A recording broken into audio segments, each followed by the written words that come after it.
আপনি নিশ্চয়ই তাস খেলেন কিংবা তাস খেলা দেখেন, তাহলে অবশ্যই জানবেন যে মোট তাস রয়েছে 52টি। তার মধ্যে 4টি তাস রয়েছে রাজা তাস, হরতন বা হার্টস, রুইতন বা ডায়মন্ড, তিরিতন বা ক্লাবস, স্কাবন বা স্পেডস। তাসগুলি যদি আপনি ভালো করে লক্ষ্য করেন তাহলে দেখতে পাবেন 4টি রাজা তাসের মধ্যে একটি রাজা তাসের গোফ নেই।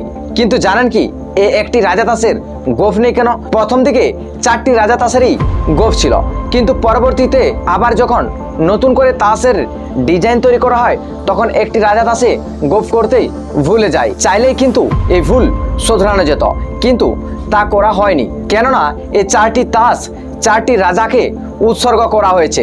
গোফিন রাজা তাস হরতন ফ্রান্সের রাজা শার্লামেনের প্রতীক। শার্লামেন ছিলেন খুবই সুদর্শন, তাই আর ওই তাসে গোফ করা হয়নি। রুইতন বা ডায়মন্ড রোমান রাজা সম্রাট সিজারের প্রতীক।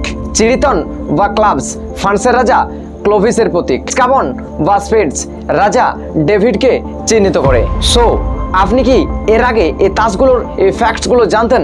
অবশ্যই কমেন্টে জানান।